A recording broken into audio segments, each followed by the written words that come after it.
नमस्कार, आज आपण करणार आहोत मटार पनीर, तेही अगदी सोप्या पद्धतीने। त्यासाठी मी इथे मटार घेतला आहे, साधारण अर्धा किलो मटार घेतला आहे मी। पाव किलो पनीर घेतलेला आहे, एक मोठा कांदा चिरून घेतलेला आहे, 2 टोमॅटो घेतले आहेत चिरून। त्यानंतर मी इथे आले लसूण आणि 3 हिरव्या मिरच्या घेतल्यात, 1 इंचाचं आलं आहे, 15 ते 20 लसणाच्या पाकळ्या घेतल्यात। त्यानंतर इथे जिरे आणि धने घेतलेले आहेत मी 1 चमचा। बेसन पीठ घेतले इथे मी 3 चमचे। त्यानंतर इथे आमचूर पावडर किंवा तुम्ही चाट मसाला घेऊ शकता आणि कोथिंबीर घेतलेली आहे। आता मी इथे कांद्याची पेस्ट करून घेतली आहे, टोमॅटोची पेस्ट करून घेतली आहे आणि हिरवी मिरची आलं लसूणची पेस्ट करून घेतली आहे। आता आपण एक कढई गरम करून घेऊयात, त्याच्यामध्ये 2 ते 3 पळी तेल गरम करून घेऊयात आणि पनीर थोडंसं फ्राय करून घेऊयात। खूप नाही पण थोडंसं शॅलो फ्राय करून घ्यायचं आहे। हे पहा, 1 मिनिटभरामध्ये आपलं पनीर छान झालेलं आहे फ्राय। आता त्याच कढईमध्ये आपण भाजी करून घ्यायची आहे। तर इथे मी खडा मसाला टाकून घेतला आहे, तमालपत्र, 4 ते 5 लवंगा, 4 ते 5 काळी मिरी आणि दालचिनीचे तुकडे। ते छान परतल्यानंतर आता आपण कांदा घ्यायचा आहे, जो आपण पेस्ट केलेली आहे तो टाकून घ्यायचा आहे। तो थोडासा गुलाबीसर रंग होऊ द्यायचा आहे।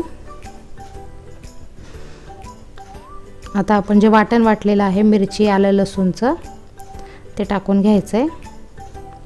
तेही याच्यामध्ये वाटलेलं वाटण परतून घ्यायचं आहे छान। आता आपण टोमॅटोची पेस्ट केली आहे ती टाकून घेणार आहोत, तीही 2-3 मिनटं छान परतून घ्यायची आहे। एकदम छान आपण परतून घ्यायचं आहे। आता झाकण लावून मी 1 मिनिटभर शिजू दिलं आहे। आता याच्यामध्ये मीठ टाकून घेणार आहे, छान मिक्स करायचं आहे। आता 1 चमचा हळद,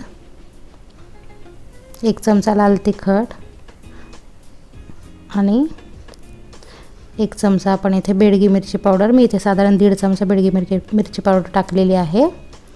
मी इथे 1 चमचा आमचूर पावडर वापरलेली आहे, ती टाकून घेतली आहे। आता परतून घ्यायचं आहे। आता मसाला छान परतला गेला आहे। आता परत आपण 1 मिनिटभर शिजू द्यायचं आहे त्याला झाकण लावून। आपलं मसाल्यातलं पाणी पूर्ण गेलेलं आहे, छान कोरडा झालेला आहे आणि तेलही दिसत आहे सुटलंय। आता याच्यामध्ये आपण जे बेसन पीठ घेतलेलं आहे 3 चमचे मोठे, ते टाकून छान मिक्स करून घ्यायचं आहे। याने भाजीची ग्रेव्ही छान होते थिक। याच्यामध्ये आपल्याला काजू किंवा शेंगदाणे किंवा काही टाकण्याची गरज नाही आहे, मगज बी। अगदी रेस्टॉरंटमध्ये ही टिप वापरतात की बेसन पीठ टाकतात। आता इथे आपण मटार टाकून छान परतून घ्यायचं आहे।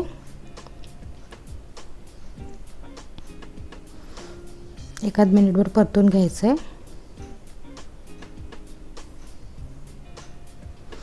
आता झाकण लावून 1 मिनिट होऊ देऊयात। आता 1 मिनिटानंतर परत चेक करून घेतले। आता याच्यामध्ये आपण पाणी टाकून घेऊयात थोडंसं, कारण अगोदर आपल्याला मटार थोडा शिजवून घ्यायचा आहे।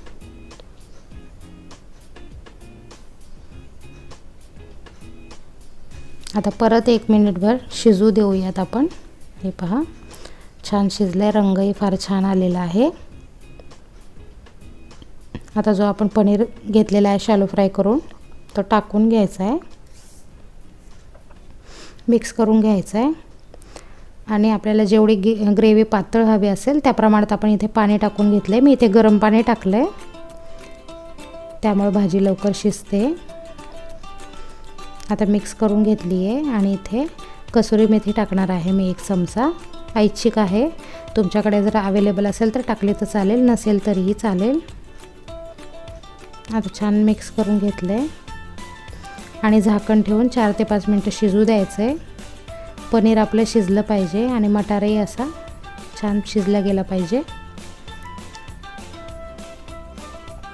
आता आपली मटार पनीरची भाजी तयार आहे। आता ती मी एका बाउलमध्ये सर्व करून घेते आहे। एकदम छान झालेली आहे। ग्रेव्ही तुम्हाला पातळ हवी तर पातळही करू शकता, थिक हवी असेल तर थिकही करू शकता. त्या प्रमाणात आपण पाणी टाकून घ्यायचं आहे. तर आजची रेसिपी कशी वाटली नक्की कमेंट करून सांगा आणि चॅनलला लाईक शेअर सबस्क्राईब करायला विसरू नका. Thanks for watching. Keep watching. अशाच नवनवीन रेसिपी पाहत राहा आणि चॅनलला सबस्क्राईब करायला विसरू नका. धन्यवाद.